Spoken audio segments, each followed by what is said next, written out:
Hello, I'm Hilary Robertson and welcome to the latest episode of Harmonious World. This time I'm joined by pianist and composer Lisa Swerdlow. We'll be talking about Lisa's latest work, which includes All Is Not Lost, which is what you're listening to now. Thank you for joining us, and I hope you enjoy listening to our conversation. Thank you for joining me on Harmonious World. Lisa Swerdlow, it's a great honour to talk to you today. Thank you very much. It's a pleasure to be with you. Great stuff. So, can you talk to me about these? I've been sent 4 new tracks. Are they an EP? Are they part of an album? Well, one of them I've released as a single called All Is Not Lost. And the other 3 are part of an EP called Coming to America Concerto. They're the first, second, and third movement of my concerto. Ah, that makes sense. Right. Okay. So yes, and All Is Not Lost is a stunning track. It's really beautiful. Thank you very much. Can you tell me about when it was recorded? Well, it was recorded in May, but it was written in 2020, towards the last quarter of 2020, but I didn't make it into the studio until May. I go to a studio in another state, Sedona, Arizona, that does only pianos, called Piano Haven. So because of COVID, I could not get there until middle of May to record it. Ah, right. There's obviously some story behind, especially the title, All Is Not Lost. Was this a COVID composition? You could say so. It was actually a synthesis of quite a few crises that befell my family here the last few months of the year. And I've been dealing with cancer for many years. And I thought it had been 7.5 years since I'd had any kind of recurrence, but I had a recurrence last September. And I treated it. And shortly after we finished the radiation treatment, I had to have some back surgery, a minor back surgery, but back surgery nonetheless. And while I was recuperating from back surgery, my wife contracted COVID. And so the care needer became the caregiver. And during this time, it was very challenging, but fortunately she recovered. I did not contract it, which was to everyone's surprise. Wow. And then the very last day of the year, I have a ranch, I have horses. And one of my horses broke their leg in 2 places and I had to put her down. And she was almost 22 and I'd had her for 12 years and it was very sad. But we rallied in our lives. I mean, the cancer was gone. My back was feeling better. The COVID had left our home. And I wrote that piece as sort of a survivor's piece. It's like, just when you feel like, could things get any darker? There's always this ray of light if you look for the ray of light. And I'm one of those people that even in my darkest moments, I look for the silver lining. And so when I was able to sit at the piano again, because after back surgery, I couldn't actually sit at my piano for about 3 weeks, that song just came to me. And I write music that comes from my experience, and I felt like that one really came from someplace that I needed to express that. I needed to express that I am a survivor, and we will get through this. Yes, and that something of that comes across for sure. Mm-hmm. And it's interesting because you describe it as a song and it feels like it needs lyrics. Well, Not that there's anything missing, but it feels Mhm. like there's that could be added to it. It could. I'm not a lyricist. I work solely in the instrumental realm, but what I find challenging, but also interesting, is to be able to write music without words, but communicate the essence of what you're trying to communicate. And so that's what All Is Not Lost. It communicates the essence of what my experience was at that time. Yeah. No, and it's a beautiful piece of music. Thank you very much. You come from the West Coast, California. Can you tell me a little bit about your musical background? Because you came from a musical household, didn't you? My father was very musical, and as well as my brother. My brother is still a professional musician. And my mother, I didn't find out till I was a teenager that she even played piano, because if she played piano in the home, it's when I was gone. I think she was one of those very shy piano players. But then one day I heard her playing, and it blew me away because she played beautifully. But my father, he played piano, accordion, mandolin. He loved music and was a very, very strong influence in my early life. He introduced me to all genres of music, from the romantic classicals to salsa to French music to Burt Bacharach pop music. He there he just loved. He had a lot of albums. There was always music playing, and so that was very influential to me. They started me on piano when I was around 6 years of age. I had a cousin who was quite a bit older than me, and I went to my aunt's house one day, and my cousin Noel, who recently passed away, was at his piano, and he was playing. I don't even know who he was playing, because of course I was about 5 years old at the time, but I'd never heard anyone play the piano like that. And my parents said, I turned to them and said, that's what I want to do. And so at age 6, they started me on piano. Yeah. Wow. That's really interesting, because actually your music is very song-like, isn't it? It's very lyrical. Yeah. And as you I say, used to write songs. I actually used to sing and accompany myself on the piano. This was, in my, probably my late teens, all the way into my early 30s. So I did do that in my life, but I don't do that anymore. First of all, I can't sing anymore. It's something that is long gone. So now I try and do that with my music, but I love melody. And my father, one of his favorite genres was French music, Parisian music, very melodic. And so that sort of is in my bones. Even when I was in a 10-piece salsa band for 3 years, and I would write some compositions for it. And they were, salsa is very rhythmic, and it's very much call and response. And it's not necessarily as melodic as one would think, but I would write these melodic pieces, because it's just sort of how I envision music when I'm playing it. yeah. So tell me about your training as a pianist. Well, I had proper training from the age of 6 to the age of probably 12. And then I wandered away from the piano for a few years, picked up the guitar.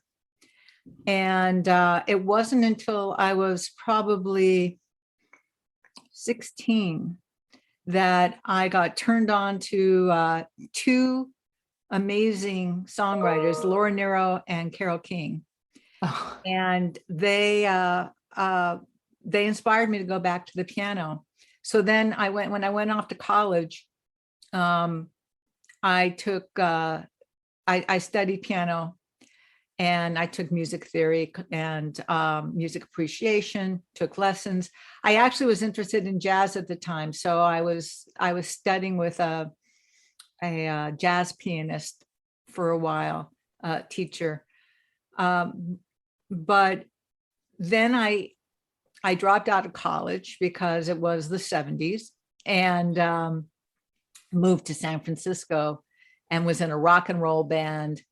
And then later I just started, like I studied with a salsera pianist, Rebecca Mullion, to learn how to play salsa. And then later on, I studied at UC Berkeley with a jazz teacher.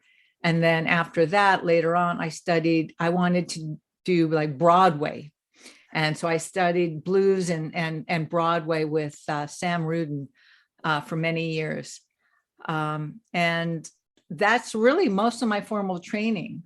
I've often felt like I would love to go back and get my degree in music, but not enough to actually do it yet.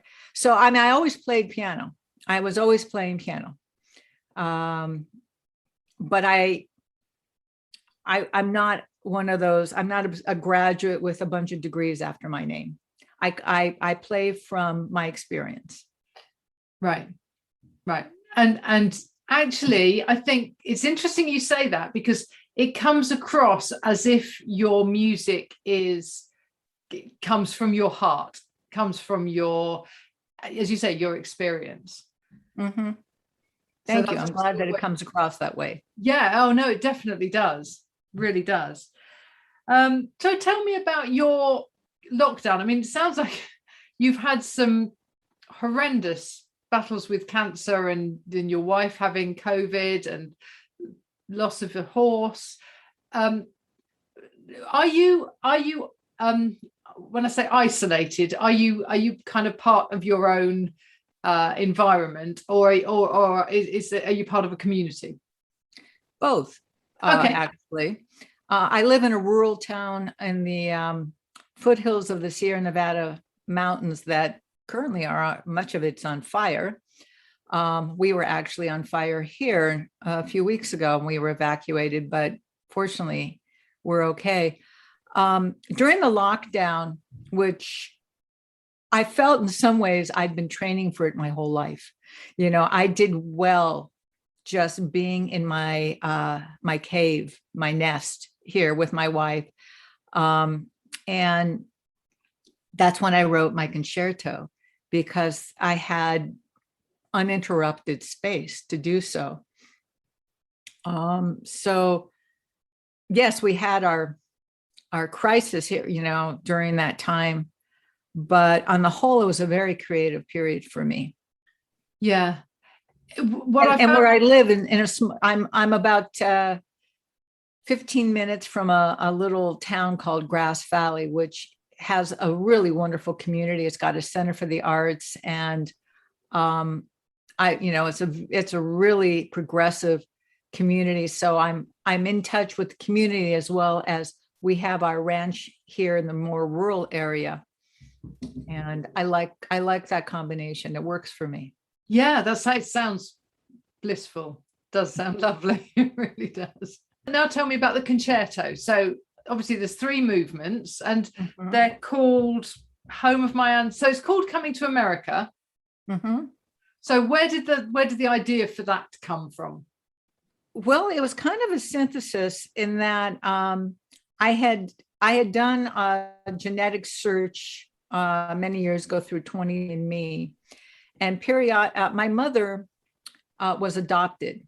So I knew my adopted grandparents and their extended family, but I didn't know anything about my mother's natal family.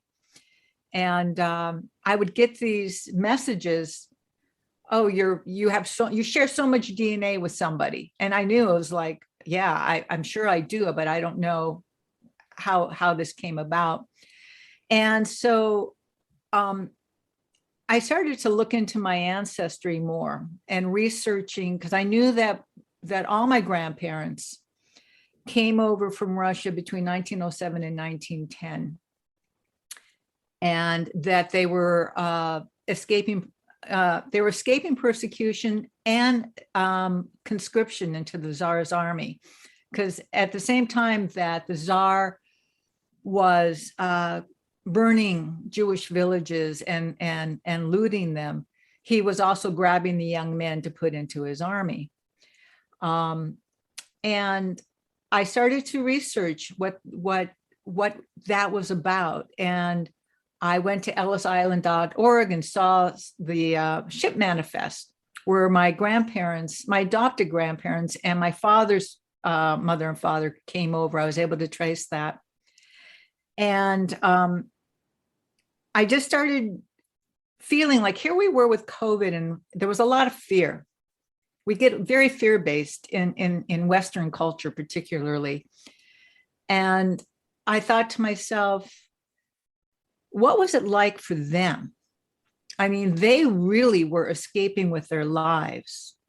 And the bravery and the courage it took to leave a homeland that had been their homeland for, many, many generations, and to cross this vast ocean when they'd never seen an ocean, to go to this place called America that they'd only heard about.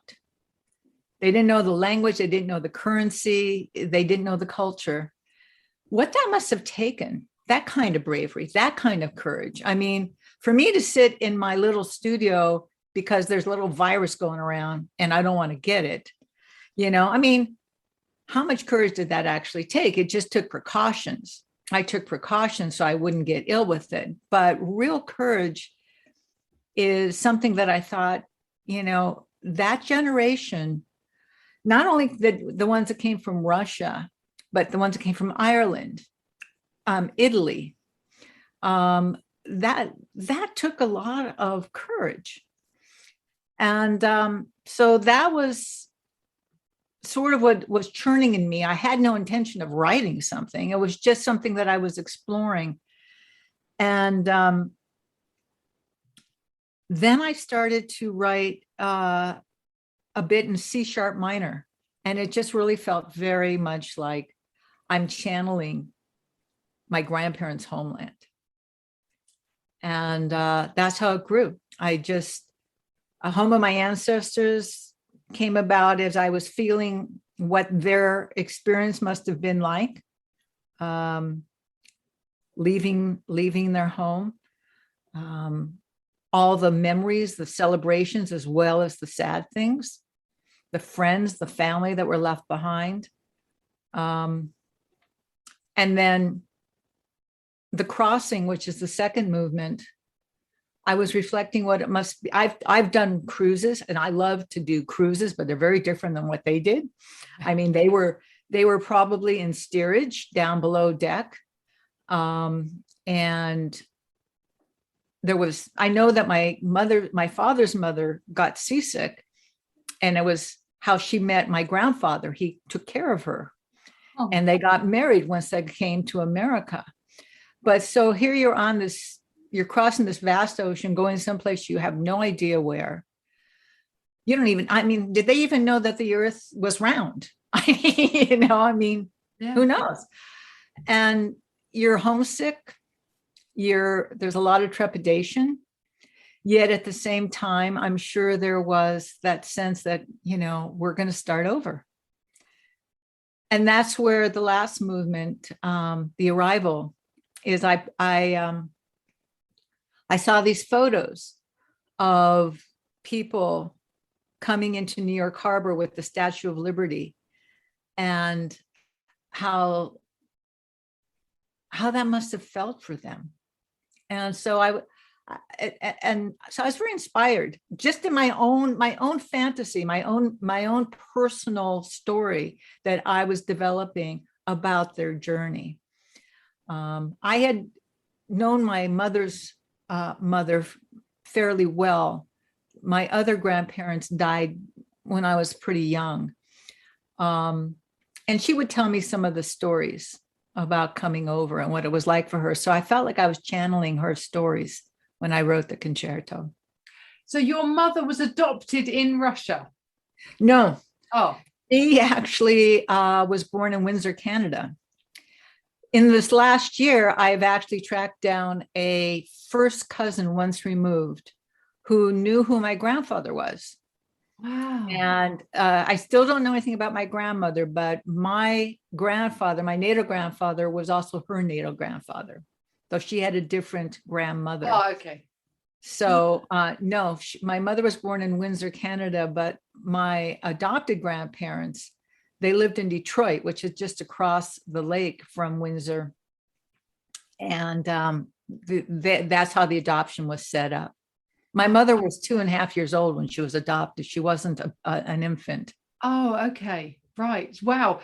That's an incredible story of people coming together from Russia, from America, from Canada, and being then part of your family.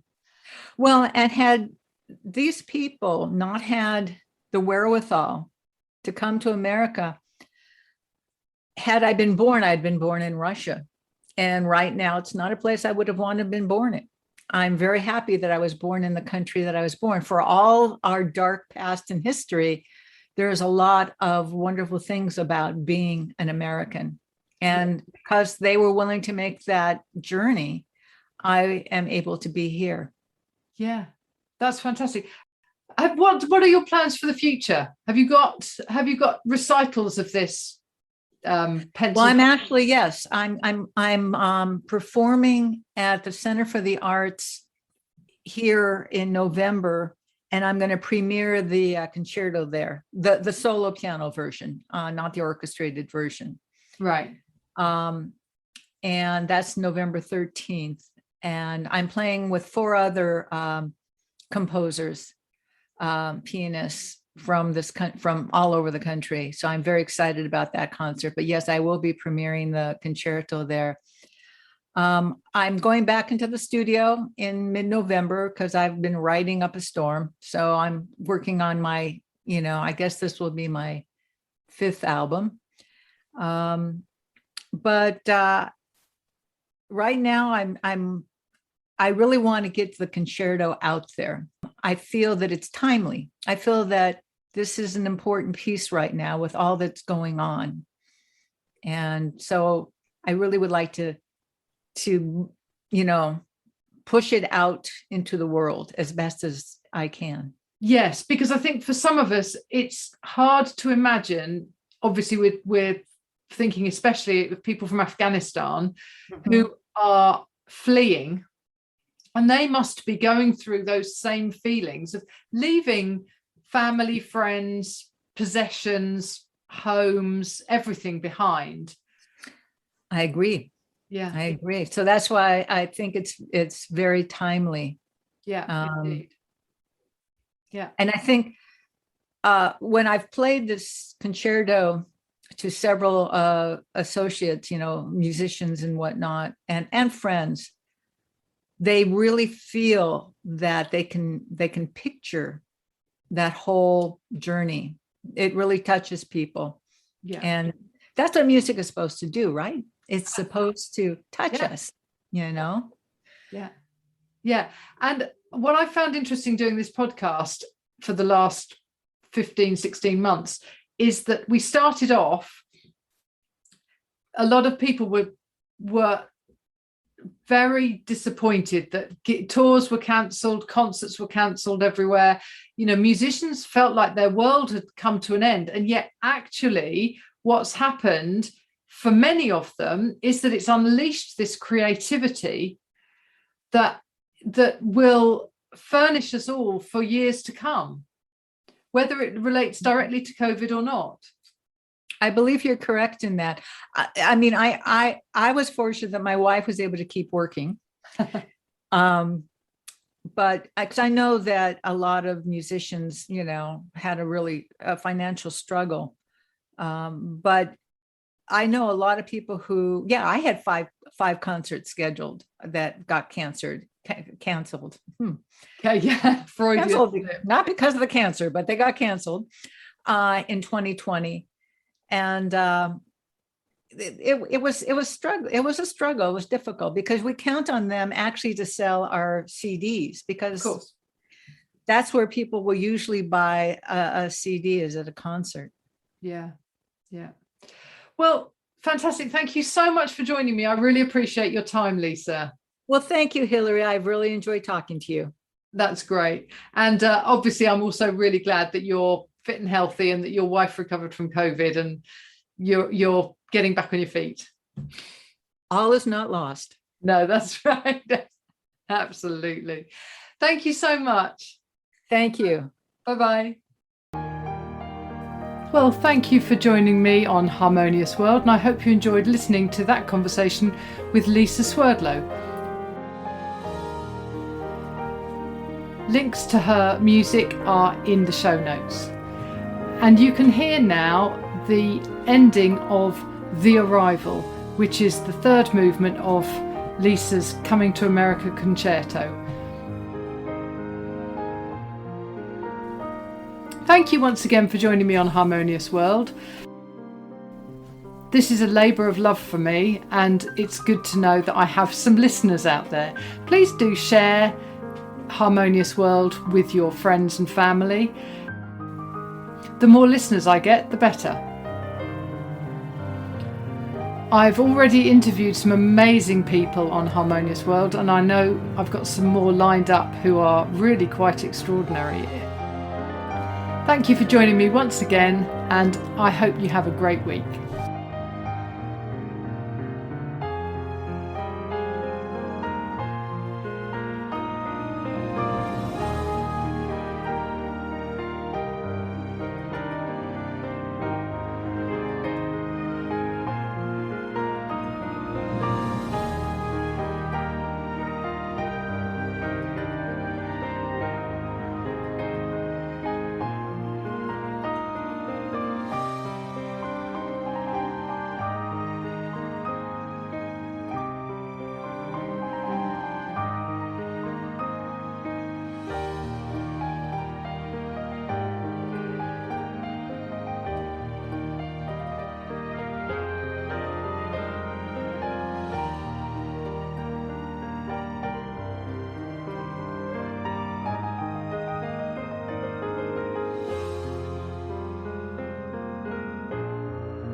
Thank you for listening to the latest episode of Harmonious World. My name is Hilary Seabrook, and it's a great delight to bring this series of discussions with musicians and composers and writers and all sorts of people to you.